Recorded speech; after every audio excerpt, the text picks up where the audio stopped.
Chile is an endless journey. It's arriving at the farthest corner of the world and seeing that life begins here. It's admiring nature's boundless wonders that leap, speak, bloom, and dive. It's being amazed by the driest desert in the world and ancient glaciers. It's pausing, contemplating, recharging your energy and continuing the journey. It's a journey to ancestral roots and traditions, full of colors, textures, and flavors. It's a journey where we open endless doors so you can feel the warmth of our people and enjoy Chile at every moment. This is a journey that begins but never ends because it stays with you in memories of experiences. Welcome to the journey of your life. Welcome to Chile, an infinite journey. Yeah, it sounds like a lot's changed. Well, and as it should, and as to be expected, yeah. Yeah, it has. Yeah, definitely. Yeah. Now, I do, I'm not saying it for the sake of the webinar. I do love Chile. I think it's just a beautiful country. Again, I know. I'm surprised how much you know about Chile. Well, you mentioned that you've been visiting here several times. Yeah. I was a tour guide in Latin America, so I've literally driven around South America 4 times. I've driven top to bottom. Chile, wow. I've been to Easter Island a couple of times. It's just I love what people say. What's your favorite country down there? And it's like, I don't know. I spent more time in Peru, so I naturally lean towards Peru just because I'm really familiar with it. Mm-hmm. So again, I break it down to Colombia, down through Bolivia, and then Brazil, Argentina, Chile. Yeah. I love Argentina, but I think Chile would be my choice out of the Brazil, Argentina, Chile group. It's just because it's so diverse. It is quite diverse. It's really difficult maybe to have one impression of what Chile is because of all the destinations are so different. If you think about Brazil, you immediately go for beach and, samba, exactly, and there's a whole mood for it. But for Chile, it's a bit different. Yeah, no, that's what I mean. And again, it's taking nothing away from other countries. There's so much to do in Peru, so much to do everywhere else. But Chile is, as I say, if you hit Atacama, then Santiago, then Rapa Nui and Patagonia, the 4 regions are distinctly different from each other. Yeah. And most countries can't offer that distinct difference. A difference, yes, but not as distinct as Chile can. Okay, so we'll get into part 2. Everyone ready? Hello, everyone. Welcome back. This is part 2 of the Chile webinar series, the Goway Industry Insider webinar series, part 2 Chile. We spent the first part of our conversation generally speaking about northern and central being, I guess, it's a hard one. Central, but it's also south being a Santiago. But part 2, we're going to get into Rapa Nui, Easter Island. And I keep adding both words because, Jose, correct me if I'm wrong, is the official name Rapa Nui or is it Rapa Nui, Easter Island? The official name is Rapa Nui. Rapa Nui. Yeah. And I think most people are still sort of grouping it together so people are aware that we are talking about the one and the same. So we are going to talk about Rapa Nui, Easter Island, and then we're going to head true south into Patagonia. Now, we left off part 1 with me reminiscing about my times on the road and a newer road being built within Chile, which means you can get from Puerto Montt down towards Torres del Paine, which I found very fascinating. You can connect via a cargo ship service which runs between the two. Because there's no sort of good, strong road down there yet, it sounds like one's being developed, basically those cargo ships are sending supplies into Patagonia, which is why that route is running. So we discussed in part 1 getting into the country itself is into Santiago. We spoke about connecting to the north, generally a flight, down to the central south, a flight as well. Now, if someone wants to go and visit Rapa Nui, it would be the same thing as we discussed in part 1. Wherever you are, or if you're in Santiago, you would fly from Santiago to Rapa Nui, or if you're in the south or in the north, you would come back into Santiago to connect to a flight out. And as we discussed, it's about a 6-hour flight. And there is no other way into Rapa Nui. Well, there's actually 2 ways. There's generally Santiago with LATAM Airlines. Is that still the only airline connecting from Santiago? Yes. Okay. So LATAM Airlines into Rapa Nui. And back in the day, pre-COVID at least, there was, I think, LATAM would connect from Rapa Nui into New Zealand or Australia. Is that still an option? Does anyone know?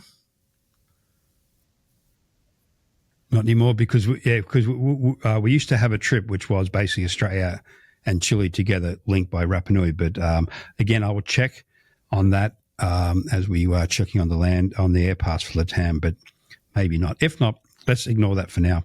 In and out of Santiago to get to Rapa Nui.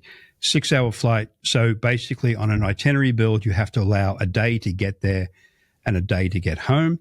And we strongly suggest that you don't try and fly people back from Rapa Nui to connect with international flights on their return on the same day, because unless it's changed historically, delayed flights out of Rapa Nui were common, and therefore you might miss international connections. So don't do that. Fly them back from Rapa Nui into Santiago, use the airport hotel, then fly them out the next day. But why go to Rapa Nui, Jose? Jose. Why not go to Rapa Nui? Yeah. I mean, it's such an interesting destination. It's an island with such a unique history and culture, unique in so many different levels. And it's also such an isolated place that still holds so much pride into their heritage and their culture. Most people most likely will go there or know about Rapa Nui because of the Moai sculptures. But even though they represent the Rapa Nui culture, it's so much richer than that. And you can definitely get to know the people, their customs, their history, and the way they connect to nature. So it's definitely a very unique place to visit. Of course, the natural landscape, it's an attraction as well, but definitely I think the culture is the heart of the reason why people visit Rapa Nui. Yeah, for sure. And as Jose said, most people will recognize Rapa Nui because of the moai, which are the big famed statues. The heads is pretty much what you see, though there are bodies to them as well, but the heads are probably the most identifiable aspect of the sculptures. What I found interesting, and I've been lucky enough to go there twice, is again, Chile is Latin America or South America. It's Spanish speaking, as we discussed in part 1. But you land into Rapa Nui, and you're greeted with leis and Polynesian music, and you think, "Hang on, I'm supposed to be in South America." Well, you are. It is Chilean territory, but the culture is Polynesian. So that's one big difference straight away. It's a Polynesian heritage and culture. There is a very good film out there. I think it's actually just called Rapa Nui. 300 years ago, Easter Island had a different name. They called it Rapa Nui.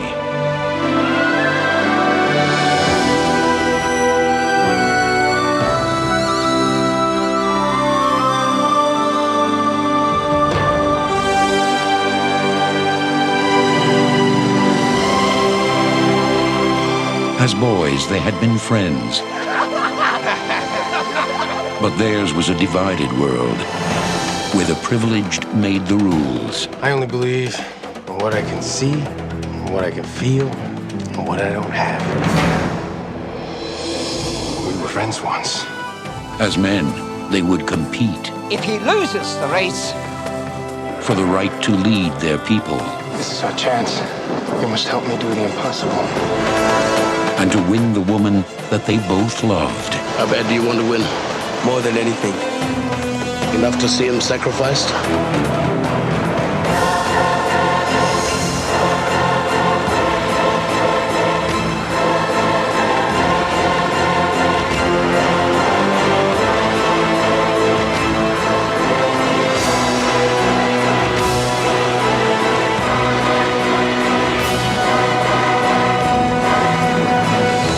Jason Scott Lee, Isai Morales, and Sandrine Holt. help me! Help me! Help me! The strength of their passions would determine the fate of paradise. Rapa Nui. It was made in the 70s, so it's a bit dated, but it is a fantastic representation of what they think the culture was at the time. because correct me if I'm wrong, Jose, there's a lot of conjecture of really what the culture was and why it disappeared as in the ancient culture. I've read things where the Spanish from Peru came into the island and stole people as slaves for stuff in the mines in Peru. I've read where there is a theory that to build the statues and move them around, that the Rapa Nuians had basically deforested their island because there are very few trees on the island. So do you know if any of these are proven, or are they just theories at this stage? Is it still a mystery for the most part? Well, I would say you're right that there was a lot of mystery surrounding the island and that there was a lot of different theories about what had happened there. I would say the history of the island is much more established by now. I wouldn't like to get into the details because the people from Rapa Nui is very proud about their heritage, and I would say they are the ones that most likely will tell the correct answers. But definitely, it has an interesting history, and if you go there, the pride of the Rapa Nui people, it's so big that they're gonna share that knowledge with you with all of their heart. Yeah, again, it's that very Polynesian family welcoming vibe. Not that the Chileans themselves are not, but definitely you feel that when you hit the islands. Now, a lot of people might ask, that's a long way to go to look at some statues. Yes, it is. But again, back to what we discussed with the Atacama Desert, up around San Pedro Atacama, there's nowhere like it in the world. Like, this culture was unique. All the statues are very, very unique. You can see the quarries where unfinished statues were being carved out, where some were left. It is stunning. It's not just the statues, though. There is the culture, as we mentioned, Jose. There's also, if you're a diver, snorkeler, or surfer, there's some fantastic opportunities there. It is a volcanic island, so there's these fantastic volcanic caves and lava tube caves you can go in. You can hire quad bikes, motorbikes, and small vehicles to drive around the island, which is what my wife and I did. Got a quad bike and just cruised around the island. We actually sat on the cliffs for a couple of hours watching the waves come in. Because remember, if you don't know, Easter Island is literally an island in the middle of the Pacific. So the waves that hit the side of this island on the day we were there, were monstrous. So it was just really tranquil sitting up there watching that. You can have fantastic barbecues on the beaches up there. There's swimming. There's wild horses running everywhere, in and out of the water. It is an idyllic spot. So, Susie, based on all those wonderful descriptions I just had, how many days would you suggest to someone that they spend in Rapa Nui, excluding the to and from days? So actual full days in Rapa Nui? At least 3 nights, I would say. 2 or 3 nights, depending on how much more you're doing of the country, but I would say at least 3 nights. Yeah.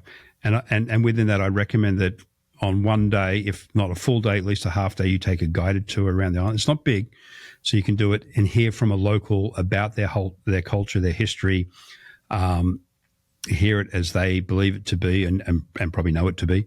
And then on the following day, do some self-exploration, as I did with my wife, get on the bike and do the things that interest you. I know for a fact that there are some very high-end resorts out there. There are some very budget-oriented places to stay.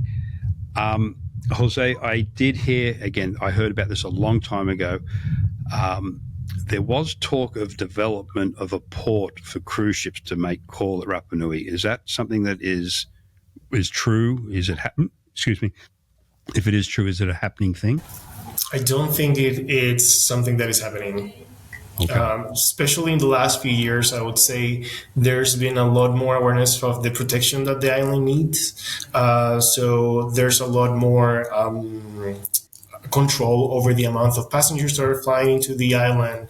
So yeah, I would say that's the main concern for the island in the present. Good. Yeah, I'm so pleased to hear that. Now, I know we work with a lot of cruise agents, and I don't mean any disrespect, but it is such a small environment to have large cruise ships call in there and have that many people rush through there would, I think, in time be very, very damaging. Yes, it might be a boost to the local economy, but I think I'm glad to hear that they're looking at the longer term impacts there, and if that's the case, I'm personally pleased. But that leads back to basically it's not difficult to get there. You can fly out, but it is controlled. There are only a certain amount of flights a week, and it is a very popular destination. So the flights to Rapa Nui do sell out quickly. So if you or your clients are building Rapa Nui into your itinerary, please be aware that you need to be planning this and getting the flights booked quickly before travel. Generally, accommodation, again, it's limited because it's such a small space. We can get accommodation. Usually flights are the biggest barrier to getting people out there on the dates that they wish, particularly if they're coming in last minute.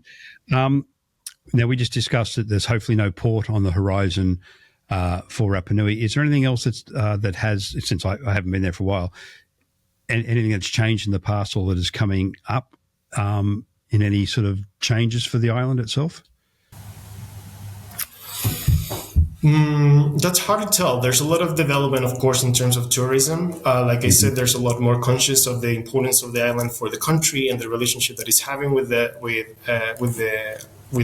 continent, especially in the last few years after COVID. That relationship was changed a lot for the kind of realization of how important tourism is for the island as well, but at the same time trying to control it. And there's always a lot of companies developing new products over there. I can't think of any like specific right now, so it's definitely something that people has to be like constantly investigating. Okay, just a curiosity question here. So when COVID shut down the world, it's a remote place to begin with. How do they literally survive with no tourism out there? Well, I would assume the government stepped in some form or fashion to help them with supplies and all that type of thing. Yes, exactly. The government played a very important role for the island during that time. But at the same time, like I said, like you mentioned, because they were so retreated from everything else, they kind of remained sort of like a bubble for a long time. And I think eventually COVID reached the island, but it was a lot easier to control because of the distance. Okay, that's interesting that even with it being as remote as it was, COVID eventually did get there. But this is the other positive thing about Chile. It's a very progressive country, and again, you can see where the government stepped in to look after all its people, even way out in the middle of the Pacific Ocean in Rapa Nui. So, again, from an itinerary point of view, your clients are flowing out from Santiago. They spent their tour. Just on that note, Susie said, 3 nights, 2 full days there, which is fantastic. We did 4 nights, 3 days, which we found great. We bumped into this Irishman who, coincidentally enough, happened to live in Toronto, where I'm based, like a couple of suburbs away from us. And he was out there for 2 weeks, but he was obsessed with the whole culture, the moai, the statues, and he spent 2 weeks out there. I think that's a bit long for the average person, but the point is, 3 nights, 2 days is good. I'd go 3 nights. 4 nights, 3 days would be ideal if you're into it, of course, but definitely those 3 nights, 2 days. So you then fly back into Santiago. Again, please try and not connect regionally or internationally the same day, just in case flights are late, which they can be. Now we are going to fly down south to Patagonia.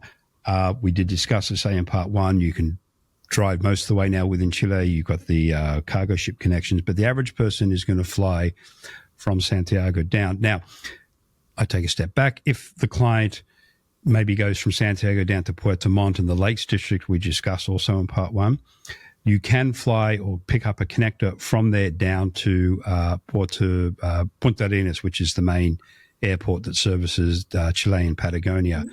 So, Susie, if someone flies from Santiago to Punta Arenas, the southernmost airport city, does that flight stop via Puerto Montt on the way down, or does it go straight over the top and down to Punta Arenas, or straight through? Yes, straight through. So there's 2 options that you do. You do Santiago to Puerto Natales or Santiago to Punta Arenas. It pretty much depends on where you're staying, to where the property is located, because Patagonia is large. So it is right from Puerto Natales to Punta Arenas is about 6 hours, right?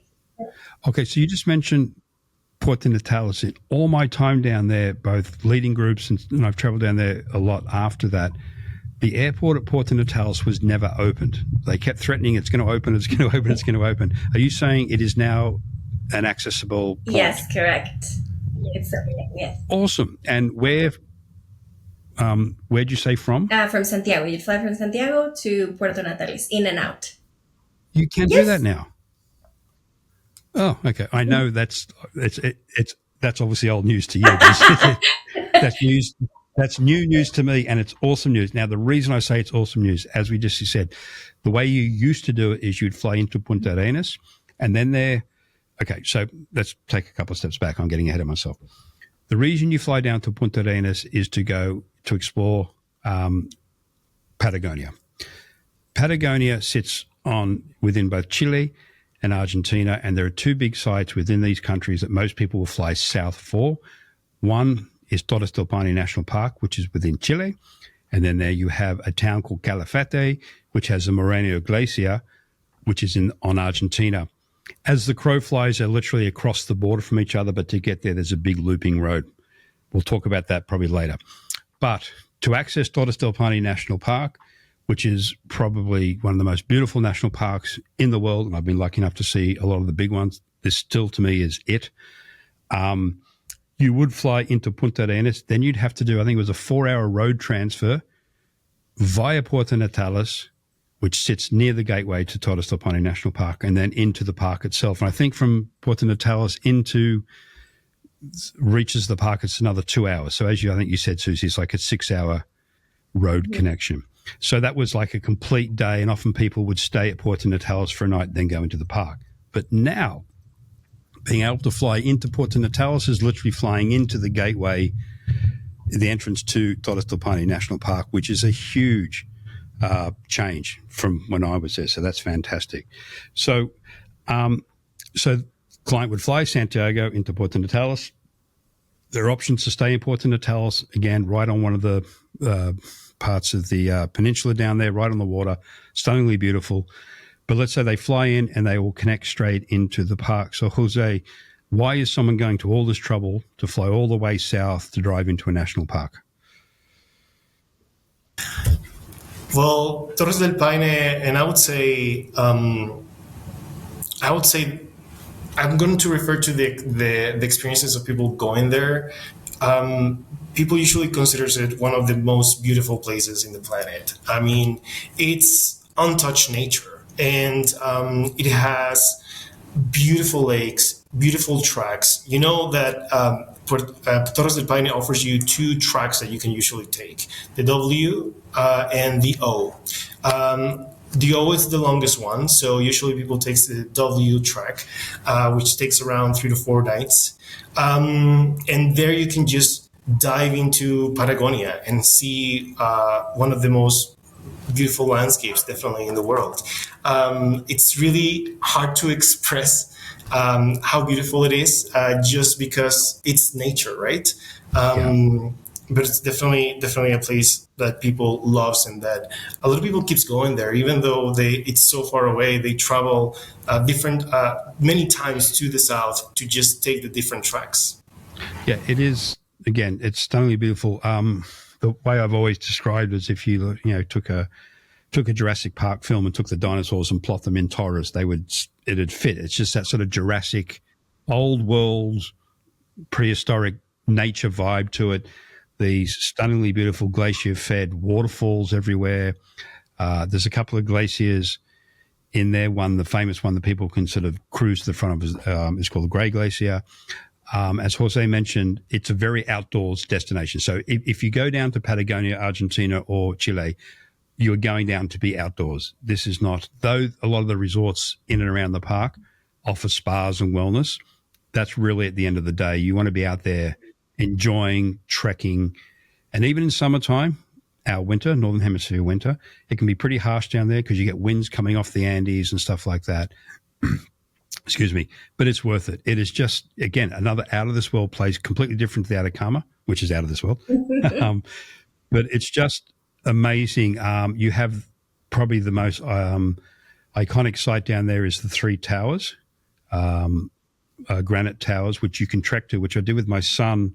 This is when I was down there, Jose. We were just talking before, pre-COVID. We did the trek to the base of the towers, which is a return day trip. It's quite tough. Well, when I first did it years ago, it was easy. This time, older, it was tough. but it's just stunning. And again, I'll throw some images up as I'm talking about here. And the good thing too is in their summertime, our winter, because it's so far south, there's like up to 18 hours of daylight. So you have lots of day to do it. The sun hitting the three towers in particular at sunrise and sunset is magical. I'll put up a video now that I took from a window of the hotel we stayed at as the sun came up in the morning, and the colors you're looking at here are natural. There's no filters on it. The deep oranges and stuff is natural. It is such an amazing spot. The way to, on average, I'm going to answer my own question here. You want to give it at least 2 full days in the park. One day, what we used to do when I was an overland driver, we'd spend literally a day driving around the park, looking at all the viewpoints and stuff, hoping to spot puma, which is an animal that you'll see down there. You'll see vicuña, which is part of the llama family. There is the Patagonian hare, puma if you're lucky. Jose or Susie, what are the name of the little sort of small ostrich-looking birds? Rias? Is it Ria? Not sure which one you're referring to. No, which Yeah, one it's is, from but memory. I'm blanking on the name. Yeah. Anyway, the point is there is lots of wildlife down there. I've never seen the puma, which has disappointed me. A friend of mine who works at Goway, Brian Tutt, some of you travel partners might know Brian. He's worked in the Latin America department forever. He went down there recently, first time, and of course he saw a puma, but I think a puma killing a llama or a vicuña. So you got the best of everything. God, I've been down there. I don't know how many times I haven't even seen the puma in the distance. It's just beautiful. So you can be as adventurous as you want. Goway sells the W Trek, and that is a trek, and you carry your backpack, and each night you'll stop at a campsite if you choose, or a refugio, which is like a basic cabin with a bed type thing. But within the park, there are 5-star resorts. On the edge of the park, there are 5-star resorts. You can horse ride around there. I'll throw up some imagery of my son and I riding near the towers. It's just an amazing destination. And Jose, correct me if I'm wrong. I don't know if this is factual, but I believe that Torres was originally, if not still, it was land bought up by a private citizen who protected it. Is that true, or is it a government-run park now? It is a government-run park now, but you are kind of correct. There's several parks that were bought by the Tompkins Foundation in the southern part of Chile, especially in the area where we mentioned before, Aysén, which is right above Magallanes, which is where Torres del Paine is located. And they have been building new parks, and there's several of them in the area. So it's definitely part of that kind of network of parks. Right. So, again, I probably took all the thunder away from Jose and Susie there by just expounding on how beautiful this area is. But I love it, and I've been down there many times, and I highly recommend anyone goes down there. The cargo ship we mentioned that you can take from the north area down to the south would call in it into Puerto Natales, which is why it was a popular backpackers' way of connecting the two areas, cheaper than flying, etc. But Jose or Susie, I guess with the flights coming into Puerto Natales now, Puerto Natales has got bigger and busier. Would that be a fair statement? I would say bigger and busier. It's a lot like a big expression. Still, like if you go almost to any other city besides Santiago, usually you're going to have a smaller place, and that's quite true, especially in Patagonia as well. So yes, of course, it now is a bit more developed, but you're still going to find a city that is very kind of easy pace, relaxed, and walkable. Yeah, and the word city, at least for English-speaking, needs to be taken with a grain of salt, because Puerto Natales has always been a very funky city. Even during the high seasons down there, like it's all low rise. There's no, again, tall buildings, or at least there wasn't. It's got this feeling of being, well, it is remote, but being sort of abandoned, but it's not. Like, it's a thriving little town. It's got this very different feeling to it.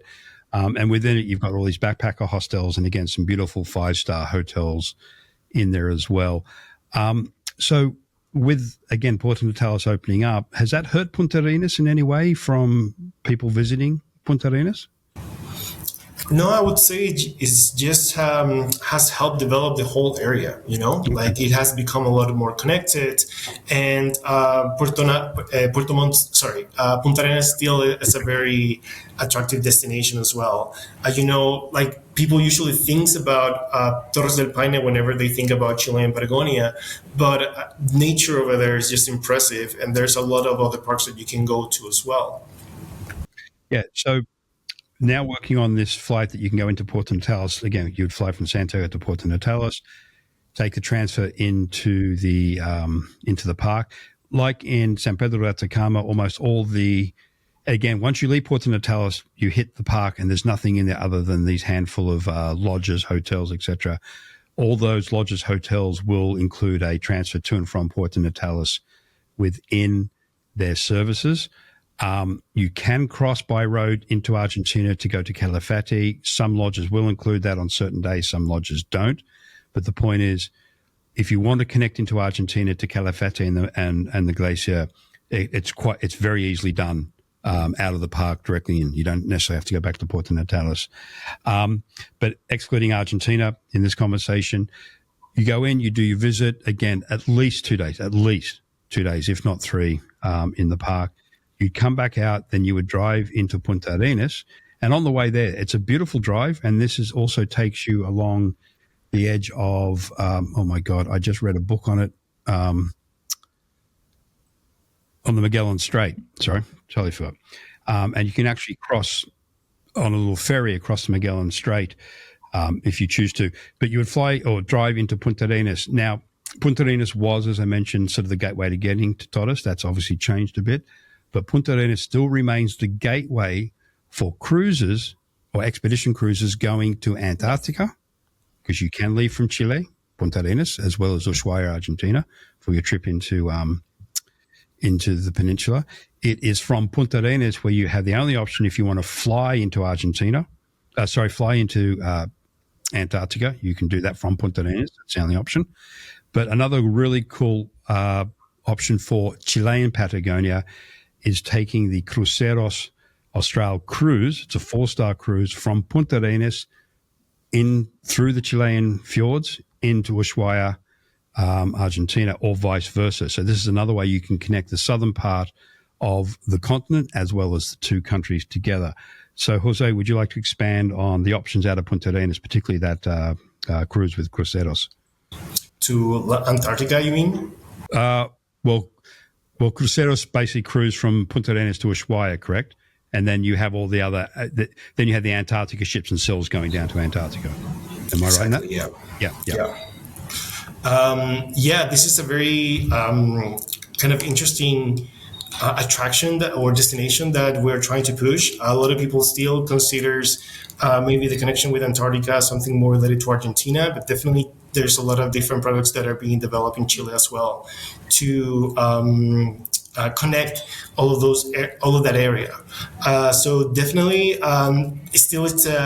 it's a trip that needs a lot of planning. So I would encourage anyone to just look at the different options that we have there to visit Antarctica. Yeah.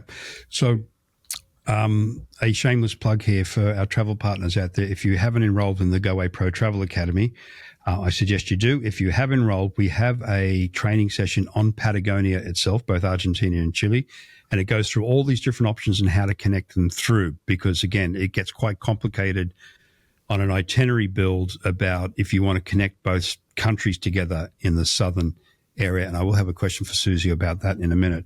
But, again, just to differentiate the two countries from an Antarctica opportunity, yes, probably 80%, 70% of cruises will leave from Ushuaia, Argentina, to and from Antarctica, but the balance will leave from Punta Arenas, and it's only, again, in Chile that you can do the fly to or from option. That means you fly from Punta Arenas to King George Island, which is in the Antarctica region. You pick up your vessel, do your cruise back to King George, and fly back to Punta Arenas.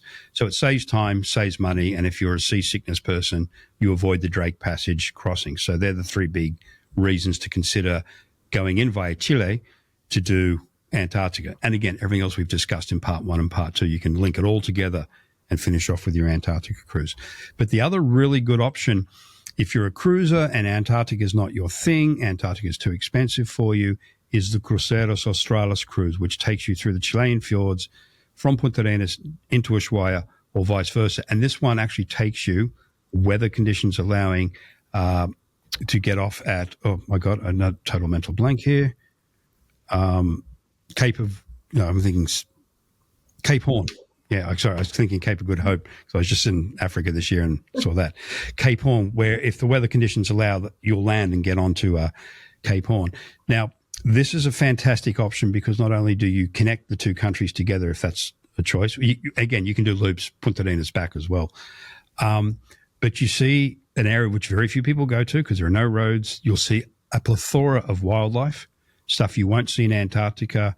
You will see wildlife that you will see in Antarctica. You get to go in and around the Magellan Strait as well. So that's another really good option, only available from, well, Chile out on Ushuaia back in. But again, you spend the majority of your time in the Chilean territory of Tierra del Fuego, which is the island at the bottom of the world, which is shared, as I mentioned, by both countries. And looking at it, I've got the map in front of me now. Chile has most of the territorial claim on Tierra del Fuego. Oh, you do too. Look at it all. Fair enough. Susie, is there any other way to connect the two countries down south? Like we've discussed, by land into Calafate, by the cruise. Are there any direct flights from the south, Ushuaia to Puerto Natales, Ushuaia to Punta Arenas? Is that still a no, or has that changed? I'm honestly do you not know? Off the top of my head, no. Okay. I think if it had changed, you'd know, because that would be a big plus. And this is why, again, I keep getting back to the connections down south, because unless it's changed, and we will check on this for you as well, there are no direct flight connections between the two countries south. So that's why the land crossing is important, Calafate to Torres, vice versa, or Ushuaia to Punta Arenas via the cruise as well. Is there anything else either of you would like to add about your beautiful Patagonia region? I think we've said it all. I mean, there's plenty of. There's a lot of different attractions that are now being developed, destinations and parks that I think people should consider as well when they're visiting Chilean Patagonia. Besides Torres del Paine, like we mentioned before, is one of the main destinations. But the whole area has been going through a lot of changes, like you mentioned, the opening or the functioning of the new airport. And there's definitely more places to visit than Torres del Paine particularly. So plan a longer stay in Patagonia. Yeah, and one thing I didn't touch on was the gaucho culture down there, which is basically the cowboy culture. And one thing I do with my son is just outside of Puerto Natales, actually, we stopped at a sheep ranch or sheep farm, and we had a parrilla, which is like the Latin barbecue. And we saw some sheep shearing demonstrations, or the gauchos not doing a show for us, but just out there doing their thing. So, Jose, would you like to speak to that sort of cultural aspect of Patagonia? Yeah, there's a very beautiful place where you can stay, Estancia Cerro Guido. They are really kind of connecting the two sides of Patagonia, the tourism side and the gaucho culture, in a very beautiful way. They have been doing a lot of investigations regarding the behavior of pumas in the area, because until very recently, pumas were seen as a threat, right? Really? For the local communities because of the animals that they had.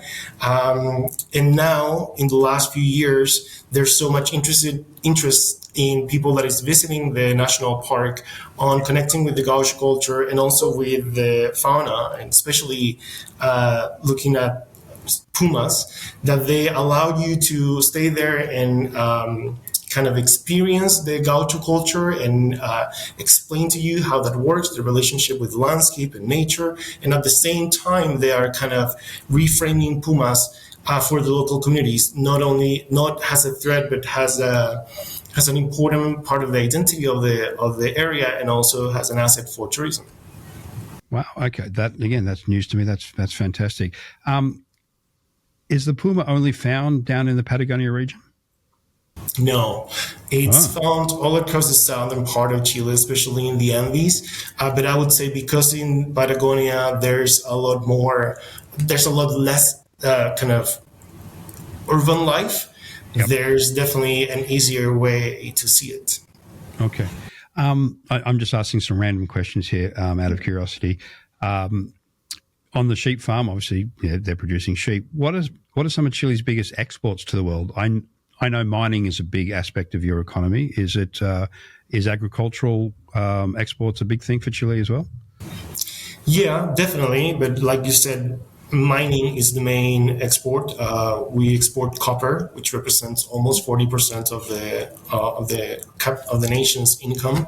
But then you have services and also agriculture, like you said. Usually, people recognize Chile because of all of the strawberries or blueberries that you might find in the supermarket with the Chilean logo, and also wine. But even though wine represents only a small percentage of the country's income, it's really recognizable because it's one of the only products that gets to the table with the logo, right? So people usually recognize Chile because of that. Yes. So, how important is tourism to the economy of Chile? Well, I would say it's important, but it's still being developed. So there's a lot of efforts right now from the government, including Senatura as an institution, to increase the awareness of how tourism can impact our economy and our society. So even though it's important because of the different natural attractions that we have, I would say there's a lot of more development to do in terms of tourism in Chile for our economy. Okay. That's impressive because, even from my time back in the day, it was always a country that was obviously very, very welcoming and very well structured for tourism. So we're talking 30, 40 years ago now. So obviously things have improved immensely since then, only getting better. One thing I didn't ask in part one is the currency and shopping in Chile. I from memory, is it the Chilean peso is your currency? Okay. And people using credit cards or ATMs, that's not an issue for them, is it? No. People can go anywhere and they will usually find an ATM where it's pretty easy to withdraw money from. And there's a lot of commercial centers in the center of the city, in Santiago particularly, which is a very common tourism practice for people in the area, from people coming from Brazil and Argentina. Yeah, that's the other thing too, because the many borders that Chile shares, there's lots of different countries, people around as well. More so for our US travel partners out there, if someone is traveling with the US dollars, can they use US dollars or do they need to change to the Chilean peso? I would say usually if you go to your hotel, of course, you can use US dollars. And in some very touristic areas, you might also be able to use them. But in general, you have to change it to Chilean pesos and then work with that. Interesting. Okay, cool. Again, so these questions are a bit scattered. We being Goway has one of the largest group department in North America. So Chile as a destination for conferences, for large groups, be it sort of social groups, be it business groups, conferences, weddings, even that type of thing. Is Chile geared for that in all the regions we've discussed? If someone really wanted to get married in Patagonia, could the properties down there handle such a request? I would say you really have to divide the two of them, right? So you mentioned conferences, and for that, yes, Santiago has a lot of accommodations and also venues. There's a lot of different congresses that are usually taking place here from all over the world, from Europe, from the United States. They're coming to Santiago because, like we mentioned before, it's a very organized city. It's very well connected, and there's a lot of fun things to do outside of the city. So definitely on that note, I would say Santiago, it's more of a conference destination than San Pedro, Atacama, or Torres del Paine. Yeah. They do host some events, usually more orientated towards tourism or adventure. But if you're looking for a conference destination, definitely Santiago is the place. Now, in terms of events, like you mentioned before, for weddings, yes, you can actually have maybe a smaller, but definitely an interesting event planned in San Pedro de Atacama or in Torres del Paine as well. I've heard of people that has gotten married in both destinations, and it's usually very special. Yeah, I was going to actually ask you, have you actually heard of anyone doing it? And you've already answered that question. Could someone, I know it'd be... Actually, just as I mentioned, the other day I was talking with someone that is planning weddings in Antarctica as well, just in case anyone wants to get married there. Wow, okay. That's big. Would you be allowed to get married on Rapa Nui if someone had that request? That purely curiosity here, no other. Yeah, there shouldn't be any problem. It's just Chilean territory as anywhere else. But of course, with the restrictions of the places where you want to do that in the island. Sure. Yeah. Okay. Cool. Okay then. Now, Susie, or let's throw this one at Susie. She's been quiet for a while. Is there anything exciting coming up for Chile as an entire destination in the near future, be it events you're hosting or new development of product or anything like that? We are hosting the Adventure Travel World Summit in October in Patagonia. So that is exciting for us, especially as an Adventure Travel Trade Association member, because as we've talked, there's very broad and vast adventure throughout the country, not just in the Patagonia area, but just all over, and everything from basic level to more advanced level. So that's one event specific to the trade travel advisors and operators. There's also a little bit more promotion of the Carretera Austral that Jose was talking about, because it tends to get overlooked as people do fly and, skip that part of saying, well, we could drive through the Carretera Austral, or even I've met some people have done it by bike, actually. And then stopping by, and one of them she's a travel advisor, was going with her husband and just stopping by, through Carretera Austral and just camping and then going all the way down. Anything else that we have exciting coming up, Jose, this year before it wraps up 2025? I think the ATA was it was a very important event that we are very excited about. And there's a lot of people coming from all over the world that are not just going to visit Patagonia or Torres del Paine, which is going to take place, but all over all the country and in different events. So that's definitely something that we're excited about. Right. I think I attended, if not their second, I think they had their first or second conference ATA down in Puerto Montt forever ago. I remember that. That was 10 years ago, I think. Oh, I think it's maybe longer than that. But yeah, maybe. I've been in this business too long.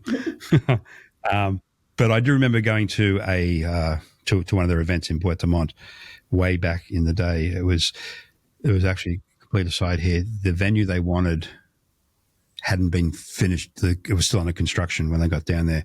So the event was held with tents on the street. It was very interesting, and it rained. So it was a very interesting show. As I say, it was one of their very first shows. And I went to one about 4 or 5 years later, and they'd obviously really improved. So, and it's a great association too, ATA. Okay. So I think that covers it. We explored Chile from top to bottom, from a very narrow east to a very far-reaching west in Rapa Nui, Easter Island.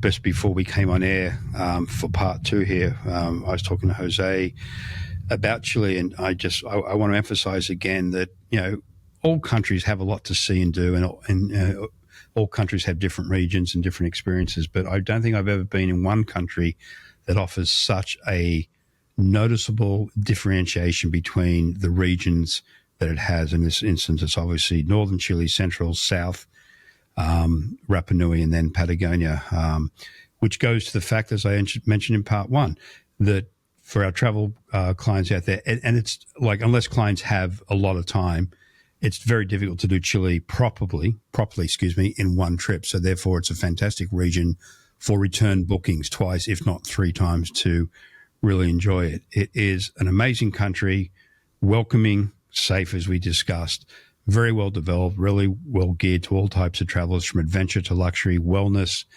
to bike riders. And as Susie said, I remember when I was driving on the road back in the day, we'd see a lot of bike riders going down through Chile, then doing the old way, crossing Argentina, Route 40 all the way down to the bottom. Don't know how they did it. That was never for me. I was never that adventurous. But now that option is there to stay within Chile, down through the new road that's being developed. Again, it offers everything: food, wine, history, culture, the works. So it should be on near the top of any list for a client looking to go to South America, without a doubt. And it is truly different from its neighbours. Jose, is there anything else? Or no, let me start with Susie, and we'll come back to Jose as he's the true local boy. Susie, is there anything like you'd like to leave our audience with before we say goodbye? Yes, I think we didn't mention a little bit more about how you can mix and match activities in Patagonia. And I say that personally because I have no stamina. So there's only so much hiking I can take. But I think a great way to combining the outdoors without getting too tired when you're over there is that you can do a hike with it one day, and the next day you can do a drive, but then you can also do tranquil kayaking for an hour at the lake to see the sunset, and then swapping the next day. Instead of doing a hike, you could do the exploring by horseback riding, and then, take the rest of the afternoon to just chill at your property or hotel by the fireplace with a glass of wine. And then the day after you can do boat ride to see the glaciers. So that's a good way where you're still having a good amount of outdoors, but then kind of mixing, the level of activity without getting too tired throughout your stay. That's a great point to bring up and good recommendation, because if we didn't make it clear, there's some beautiful options for accommodation down in Patagonia. And one thing that's always a bit disappointing for people, they go to nice accommodation and their days are so busy doing things, which is what you should do when you're visiting another country, that you don't get time to truly appreciate the accommodations you're at. So the suggestion Susie's making there of like half day active, half day enjoying your surrounds is really recommended, particularly for down for Patagonia, where the intent is to be outdoors and being active to some level. So yeah, very good point. Very good tip actually there. Jose, as I say, as the local boy in Santiago, talking about your home country, what would you like to leave our listening audience with before we say goodbye? Well, we covered different destinations. I would say, like you mentioned, Chile, it's a country with high contrast. There's different places to visit that are completely different from one to the other. There's a lot of activities to do, a lot of outdoor sports, but there's also very relaxed and kind of welcoming areas that you can go to and just have like a wellness experience. You have the wine area, you have beautiful gastronomy. So definitely I would say think of Chile as a place that can offer you many, many different options. And that you just have to investigate to pick the one that you prefer, or just go and visit all of them at once. I mean, do it all. True. Most countries will claim they've got it all. Very few countries can truly deliver on that. But Chile is one that can deliver on it. Has it all, as we've all just discussed today. So on that note, I'd like to thank Jose for his time today, as well as Susie, and as always, our listening audience out there, our partners in travel. We hope that today was of interest. I hope you picked up some good tips from part 1 and part 2. And actually, just before I do go, Jose or Susie, if our travel partners out there want any direct information from the tourism board, is there any web address or something they can go to pick up on that? Or do you also, as Goway has its own travel academy, and we have a very, very detailed thing on Chile, Rapa Nui, Patagonia itself, does the tourism board have a program that you would like to direct our travel partners towards? Yes and no. So for the website, yes. That is an exciting, actually. This is exciting news. For the website is chiletravel.nen. So it's in English, but even if you get to the website in Spanish, it's easy to just click on the English language side of it. For the specialist program, we are just working on launching a brand new one right now. It will most likely take about 5 months to complete. We'll be launching close. Keep an eye out for that. But in between now and then, go to the Goway Pro Travel Academy, and we've got the complete Chile training course there, which is pretty much a recap of everything we discussed today, plus some sales tips and some more practical information for you. So I cut into my own farewells to everyone there. So now I will again say thank you to Jose, thank you to Susie, and again, thank you to everyone out there for listening in today. We really appreciate your time, and we will talk to you soon. Thank you, Don. That's it.